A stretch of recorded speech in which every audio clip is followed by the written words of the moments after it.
Hey everyone, how's it going? IPO is one of the cards that I'm most excited about in Terminal Directive. In conjunction with hedge fund and restructure, you can have a very formidable economy package. However, as with restructure, IPO requires more than your starting 5 credits to activate, which is sort of quite a problem if you open with an opening hand of IPO or restructure without a hedge fund to back it up. Clicking for credits just to get into IPO or restructure range is definitely less than ideal. So you would only want to play IPO in a deck where you can reliably get up to the 8 or 10 credits that you need, and that is where the other burst economy cards of each faction comes in. HB doesn't have too much, they have clearances, but that's another story because they draw cards as well. We're looking at Wayland, Ambien, and Jinteki, all of which have in-faction burst economy cards that can help you get in IPO range on turn 1. But since they're all transactions, today we'll be looking specifically at Wayland, and we'll try to make this economy package, or rather abuse this economy package to its fullest. Obviously, we would want to do it in Wayland BABW. As I said, they're all transactions, so this deck is going to be rich as all heck. You can't imagine how quickly this deck can make money, probably faster than Temujin even. However, what's the best archetype to slot this in? The obvious choice would be Tech and Bag. Something like Mid-Season's Boom deck could be very strong, but that's pretty boring. I've done that before. Let's try something else. If you're not trying to kill the runner, you probably want to score out, so you're going to look at defensive upgrades that require money to use, like Ash and Off the Grid, the latter of which costs 6 credits to res. But it's not very good in the current meta, is it? I'm sure, like you all, I have seen a lot of political operatives running about, and those guys are nasty. We don't want them screwing around with our strategies. As such, a nice solution would be Corporate Troubleshooter. Not that vulnerable to political operative, not vulnerable to rumor mill, and, best of all, is a good use of the amount of money that we're going to earn from all these transactions. Besides that, we can also invest in bigger ice, something that Wayland really desperately needs given that Ice Suite isn't the most potent. So we're gonna, in a nutshell, we're gonna convert this economy advantage into nasty corporate troubleshooters or nasty ice. Let's see how this works out in the game.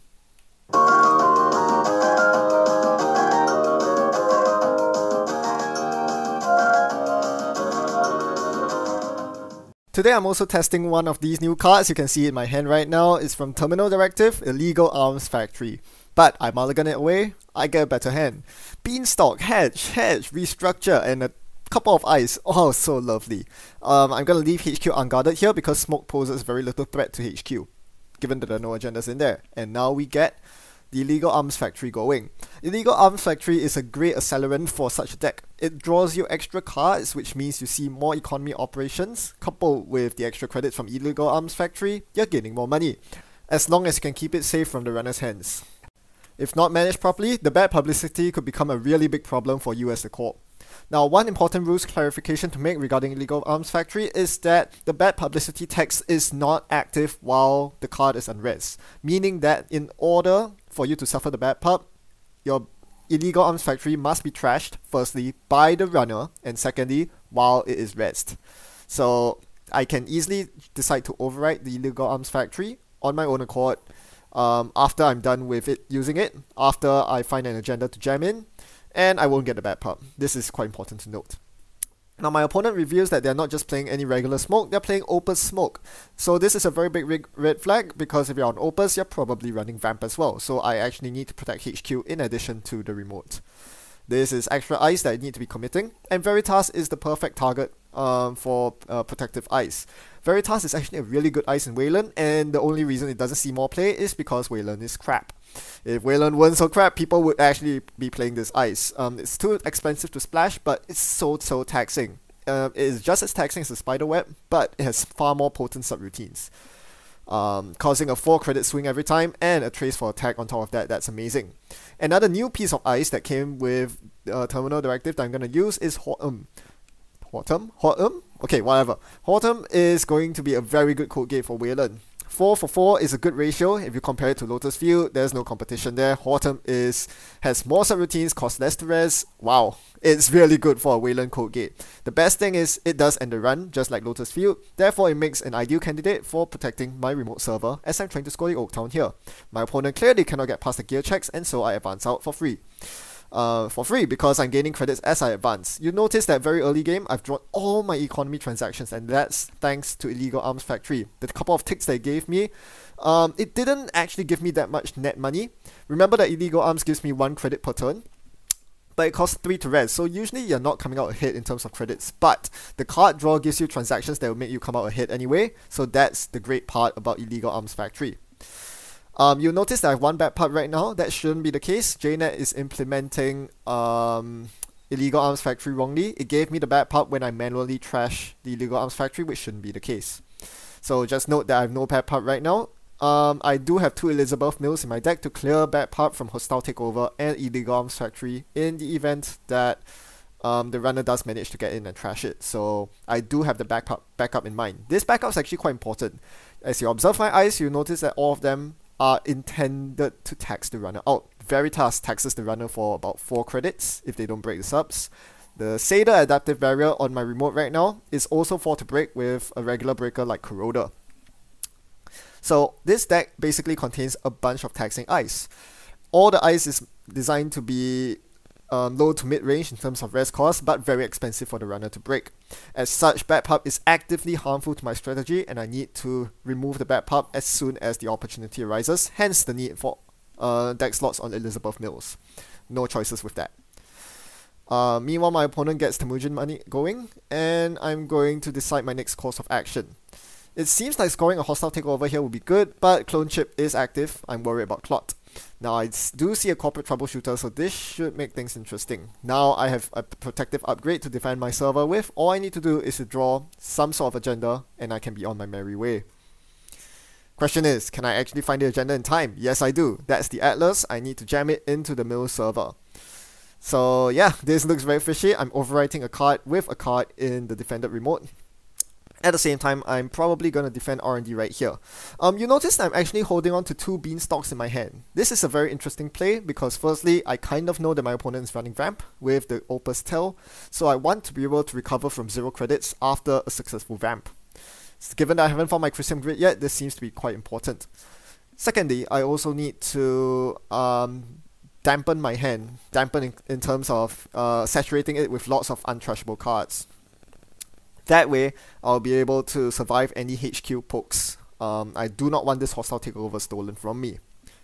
My opponent goes with an indexing. It's a very standard thing for shapers to do nowadays. Indexing Mad Dash is a very powerful combo, and I need to be very wary of the fact that my opponent could burst up in points very quickly. It seems very strange that I am over defending HQ in my remote instead of defending against the most potent threat, which is indexing. However, I chose to do this because I'm just or rather, I think if my opponent's wasting time on my R&D, I'm probably winning because my remote is so secure and they probably can't get through my remote as many times as they like. Now, Mad Dash hits the bin, which is a very interesting discard. I'm not sure what to make of it. They do have the same old thing on the board. They also discard an extra indexing, so I must figure that my opponent's hand is very good. Either way, it doesn't affect my my decision for this turn. I need to score the Atlas because I need to get to match point ASAP. Now my opponent Mad Dashes indexing R&D, and I'm like, oh man, I've been fooled. They played an indexing last turn but didn't rerun. Turns out they did see agendas and they were just simply gearing up to get my R&D agendas this turn.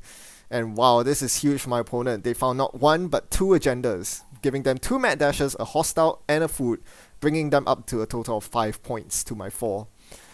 So yeah, that was a very big swing to the game. An extra Ela on R&D wouldn't have helped too much, but man, I could have really used more eyes on R&D. Things are starting to look really bad for me right now as I start jamming the next item in my remote. Let's see if my opponent goes for it this time. They know the urgency and of the situation, knowing that I am very close to scoring out, and so they assemble their rig with their clone chip. Their full rig is out, and now the Vamp. Who saw that coming? Well, thank goodness the transaction economy suite is powerful. As such, my opponent doesn't have that much of a economy advantage over me. After resing my ice, which turns out to be very cheap to res and very taxing for my opponent. Merumati is 2 to res but costs my opponent 3 to break. Eli is 3 to res but costs 4 to break. Veritas is 4 to res and costs 4 to break as well. So I'm actually losing less money than my opponent. But after that huge vamp, losing 20 odd credits, geez, that's a lot of money down the drain. Now my opponent can run through the server and hit my agenda with no credits to spare. Just a couple on Netrunner remaining. They're gonna get through that Seder Adaptive Barrier to see the Elizabeth Mills. Ha! Gotcha! That's not an agenda. That's not the winning Atlas. I'm still in this. And most importantly, my opponent cannot abuse this window of opportunity because I'm going to be able to burst up to more than 10 credits with my next turn of Beanstalk Hedge Fund. Wow. Alright, so I draw the Chrysium Grid, and now that I finally have the Chrysium Grid, it's time to put it on R&D. Usually I put it on HQ, but obviously since the vamp has been over and done with, R&D is now the target of choice because, for obvious reasons, if they get another indexing off, it's game over. I'm going to continue drawing for an Atlas. There are 2 more left in my deck. If I can never advance an Atlas and score it, I'll be on 6 points, and the hostile can close out the game, assuming my opponent doesn't run Clot. My opponent finds a Temujin to recover from their economy hit of doing the vamp, while I find an illegal arms factory to push me ahead to find my agendas. But all I find is Jackson Howard. Oh wait, no, I found the Atlas. Is this a safe scoring window? I think so. My opponent still has a lot of money to empty off that Temujin, and I can just continuously jam never advanced stuff in the remote. However, I decided to play it safe here. Hovering my mouse over Jackson, I went to drop the Jackson in the remote instead and play the restructure. This remote is very vulnerable right now. If I can drag my opponent through it, it should be easier to drop an Atlas to score it next turn. Right, my opponent empties the Temujin, taking all 16 credits off of it, and using the smoke recurring credit to charge up Netrunner.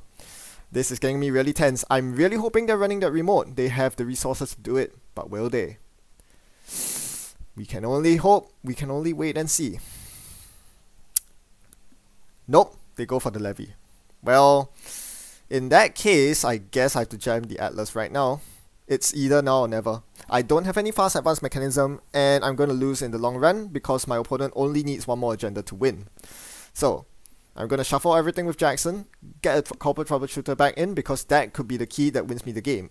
Corporate troubleshooter is usually bad for me because Smoke's Breaker Suite is very good at dealing with high strength ice, but if I can tax out the stealth credits enough, with Corporate Troubleshooter, by boosting a Code Gate or a Sentry up to high enough strength, this could end up well for me. Atlas goes in the remote. If they steal it, it's game. Will they take the bait?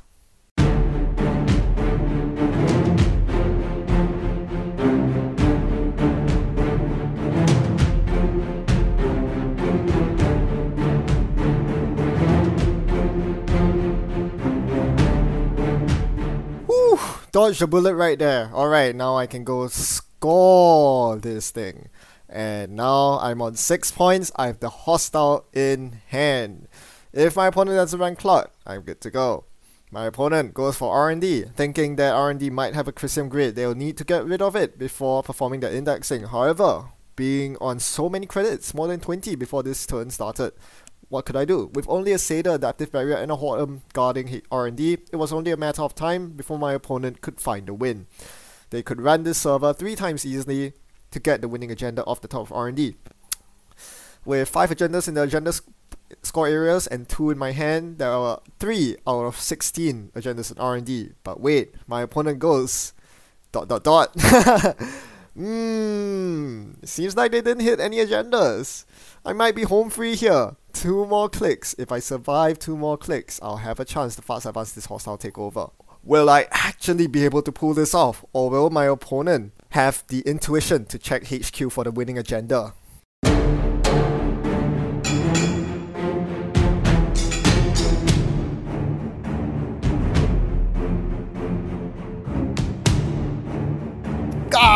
They ran HQ last click. Now my only hope left. I can't tax them out enough. They have a 2 in 3 shot of winning the game. Please hit the Jackson! Please hit the Jackson! Wasn't meant to be. So let's do a quick analysis of this card, Illegal Arms Factory. In this game, the first Illegal Arms Factory I had was res on turn 3 and overwritten by myself on turn 6 when I scored the Oak Town. Since it got 4 ticks off, it gave me a net total of 1 credit and 4 cards, which is really good. It has an unbounded limit, so you can actually let it tick down as much as you want, but of course, since I wanted to rush before Smoke assembled her money and her rig, I was forced to actually give up this draw and economy engine for the scoring remote. Mathematically, this card is still not too bad.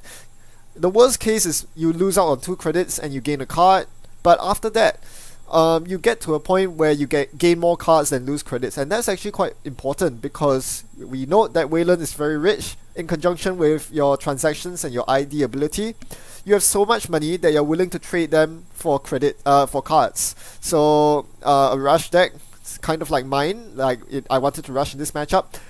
Illegal Arms Factory really helps with that. Let's see some other advantages of this card. It has an unpalatable trash cost. 6 trash cost is ridiculous. No one's gonna trash it when it's unres, and it doesn't make R&D more porous because it's very hard even for Wizard to bring themselves to trash an Illegal Arms Factory off of R&D.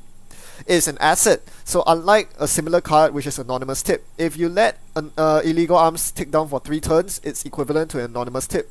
But it's better. Not only is it influence free in Wayland, it also opens up the possibility of using it as a never advanced bait in a remote. Feigning as an Atlas, you could potentially drag a runner through a remote if they are not expecting this card. Finally, let's see what archetypes that want this Illegal Arms Factory. As I said, rush decks would love this because it accelerates their game, allows them to draw cards, and their win conditions faster. Another deck that likes this is a Gear Check deck.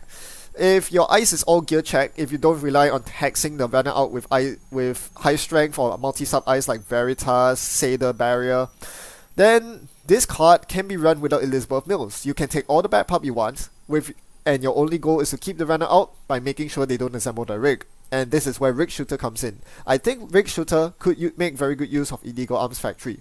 Whether there's a good Rig Shooter deck out there remains to be seen, but this card certainly has a lot of potential to contribute to a Gear Check deck that just completely ignores bad publicity. It is also worth noting that Illegal Arms Factory is the only reliable card draw mechanism printed in Wayland so far. NBN got the bulk of it, with cards like Sensei Actors Union, Daily Business Show, and Anonymous Tip as mentioned earlier. Wayland never really got any of that. Election Day is the only operation that draws them cards, and even then, it's pretty crap because you have to discard cards from your hand to do so. Illegal Arms Factory is a lot more reliable, and a lot more powerful if wielded correctly. Can you make a good deck featuring Illegal Arms Factory? Let's see. Post it in the comments if you have any. In the meantime, as always, thanks for watching and happy net running. Goodbye.